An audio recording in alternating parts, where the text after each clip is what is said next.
So I'm just so honored and grateful to introduce our next U.S. Senator. Gonna make some noise for Dr. Abdul El-Sayed.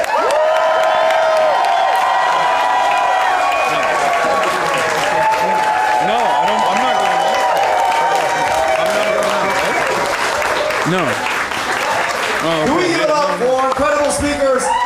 Next Congressman from mighty 13th District, Donald McKinney. All right, so one last time for the primary. Money out of? Politics. Money in your? Pocket. Medicare for? Let's make sure they hear us north of 8 Mile. Money out of? Politics. Money in your? Pocket. Medicare for? I'm in a bit of a reflective mood. We kicked this campaign off back in April of 2025. And before that, I ran for governor back in 2018. And it's fitting that 2026 is the 250th anniversary of the founding of this country. Both a birthday and a commemoration. This is the last speech I'm going to give for the primary. God willing, there will be many, many more for the general. But this is the last one for the primary. And it's a moment to reflect, and as I've been able to share conversations with my teammates, folks who were there on day one when we kicked off this campaign, I've been thinking a lot about the emotions of that time and the emotions of this one. Before there were walls of cameras, before we had full rooms, we would go out there and talk to like 5 people at a time, 10 people at a time, who would ever show up. We'd set up a whole bunch of chairs and 5 people showed up and they all sat in the back. So we'd round up the chairs, we'd sit down with them, and we'd talk about the substance of our politics. Who are we? Who do we want to be? What is Michigan? And what do we want to make of it for us? And those are the conversations that became the substrate of a broader movement that we are culminating here and will finally culminate 13 weeks, God willing, from now. And this campaign has come through a lot. We kicked it off 15 months ago. But in some respects, sometimes you want to think about where you sit relative to a far broader history than that. Because 250 years is a very long time. And in reflecting on our 250th anniversary, it is impossible not to also reflect on the many, many mistakes, moral failures that this country has made. Founded on the removal of a whole people. Founded on the idea that we could compromise on whether or not people, as a function of the color of their skin, could be enslaved by other people. Founded under the idea that all people are created equal, all men, but that only meant certain men and not women. And over time in our history, our country, as it grew, there were people who recognized that they could no longer make peace with those compromises. And they would start in rooms, very small ones, in conversations about a burning question that they had in their hearts. Why are we okay with the idea that some people could be owned by others? Why are we okay with the idea that in this country it should matter your sex or gender to get to have a stake in the future of this country? Why are we okay with the idea that some people should have fewer rights than other people? And those people started their conversations in rooms where they were told that they should not be having those discussions in the first place, that people in power would shut them down. That these discussions were verboten, that you should be quiet now because power might come for you.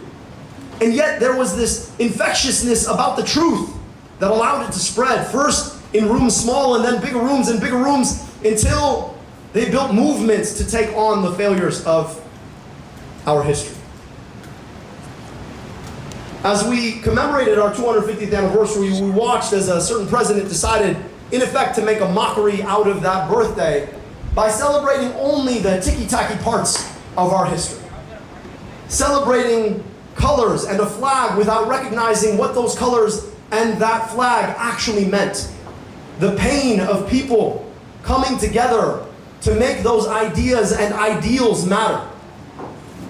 They want a history that whitewashes any and all of the struggle that came before. That nothing was ever wrong in those 250 years, and that if we admit that anything was ever wrong, that somehow that takes away from our history. But I want to offer you here a different narrative. That despite moral failures, despite the challenges of our country, there has always been one thing about this country that was bigger than all those failures. It's that inside our country we have the capacity to correct in order to form a more perfect union. I want you to reflect on the contradiction of that. You can't be more than perfect. You're either perfect or you're not. But it's the idea that in doing the work that we really can move beyond the failures of our history into a future that can be brighter and more equitable. And I share this because when you look like me and you pray like I do, you got a name like mine, people come out of the woodwork want to tell you, you must hate America. Don't get it twisted. I love America. And I love America because I know exactly what my life should have been but for the accident of history that allowed me to be born in America. I got to go to amazing public schools. I got vaccinated against diseases that killed an aunt and uncle I never got to meet in Egypt. I got to go to an amazing public university, and I got my medical education paid for by a federal agency. And yet, kids growing up 15 minutes away from me never got those same opportunities despite the fact that their families have been here far longer than mine. I love America because I believe that America ought to be better. And if you love something, then you demand it does what it needs to do to be better tomorrow than it was yesterday. To love America isn't to love an empty depiction of a perfect 250 years.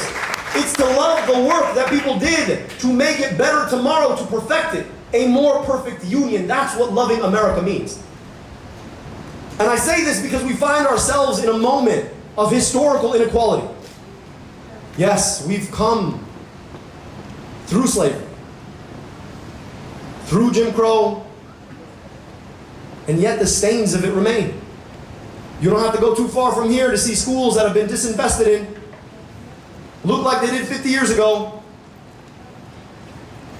And you know, you go a little bit further and you see schools that were built just last year. The difference? The stain of the moral failure of segregation and Jim Crow. And we also live in a time of historical inequality. Billionaires getting spit out at record rates. We even had a trillionaire for a minute there. While the average person is struggling to be able to afford a second bag of groceries or to pay their rent or ever believe they can own a home. And so the question for us is, what do we do in this moment of our 250th anniversary? What is it about our past that motivates the kind of future we want to build? And what does that look like? And as I reflect on the last 15 months, I reflect on people coming together believing that we really could have a politics bigger than what they said we could have. A politics bigger than a record amount of spending. What I'm told is going to be $80 million to try and pick a U.S. senator that represents the interests of corporations or special interests rather than the interests of Michiganders. But folks came together and built something together, practicing the work of democracy, the work of correcting. And in this moment, I can't help but reflect on what I see in front of me here. Because at the end of the day, when they tell us what we cannot have and should not fight for, when they tell us we cannot have guaranteed health care, when they tell us that you cannot beat the power of their money, what I see in this room is the culmination of people coming together to have conversations about who we are and who we want to be. To have come together to build a movement that says that actually our democracy, the very same democracy that we inherited, the democracy that corrected our challenges for the last 250 years, that is the tool that we have in front of us to correct the challenges for the next 250. So as frustrated as we might be about the errors of the past and the failures of the past, the question for us is not about the last 250. The question for us is about what we do with the next 250. And looking out in front of me, I got to tell you, I believe in what we're going to do.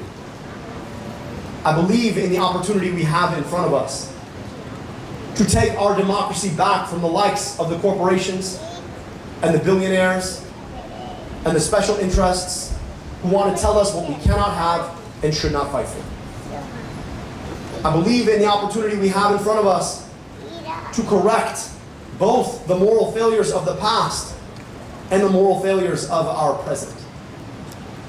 And I believe in that because over the last 15 months, I've watched people come together believing in a set of ideals about what this country ought to be, what it owes its children, whether they grow up in a community like this one here in Detroit, or they're growing up in a community in the hinterlands in a place like Harrisville.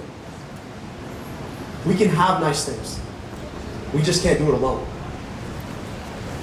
And for a long time, they've assumed that we cannot reach across the divides that they assume are unbreachable. Divides of race, of faith, of gender identity, sexual orientation, of geography, to build together what we can only hold together. Which is the essence of that democratic idea that brings us here today. Tomorrow we're going to vote. And once those last votes are counted, we'll have once again exercised that right of ours, that beautiful right of ours, our democracy by which we correct. The work is not over. We don't know what the votes will say, although I feel pretty good about it.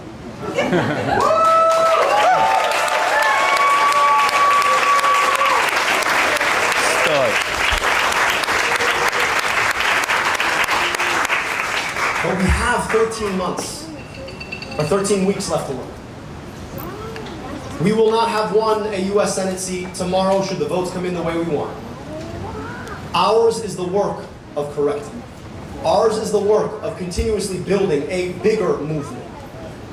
A movement that started with a few whispers in a room of 5 people that grew to be 10,000 strong, knocking nearly 10,000 doors a day. Our job is to remember that should we believe in America and all that it promises, we are doing the work of correcting. The thing we commemorate in this 250th anniversary of ours is the thing that we're actively doing together, and nothing could be more important. So for the next 13 weeks, I'm going to ask you to stand up and continue to do all that we can to hold this U.S. Senate seat, and more importantly, don't hold it for Democrats. Don't hold it for me. Hold it for the promise of a future where we really can take on the challenges we face today and solve them. Hold it because we deserve guaranteed health care in the richest, most powerful country in the world. Hold it because we deserve to know that the taxes we pay are going to be invested in our schools or paving our roads rather than dropping bombs on other people and their kids doing genocide in a park. Hold it because babies going to school a few miles away deserve the best schools that money can buy them. They deserve to know that they're going to get the greatest education in the richest, most powerful country in the world. Hold it because we all know that we deserve a union at our workplace to stand up against the corporations who want to take our rights. Hold it because we deserve clean air and clean water in a state as beautiful as this one. Hold it because we deserve a democracy of the people, by the people, and for the people, not of the corporations, by the billionaires, and of the special interests.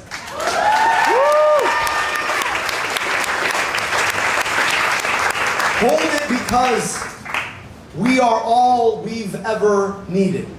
This movement of ours has proven that it can come through $80 million of spending in lies because we're willing to hold with us the truth. We're willing to do that thing that democracy is built on, which is having the conversations eye to eye with your neighbor about who we are and who we want to be, what we want for our America. You can't buy that. You can't buy inspiration. You can't buy people deciding to be a part of something. You can't buy hope. You can't buy belief. And so what we've got is worth way more than their 80 million. They can burn their money all they want because ours is the democracy that will do the work of correcting for the past 250 years and for the future if we are willing to show up for it. And all my friends, I'm telling you, you have shown up for it. We have shown up for it in rooms big and small, and we're going to continue to show up for it for the next 13 weeks. And I cannot tell you how grateful I am. Thank you so much.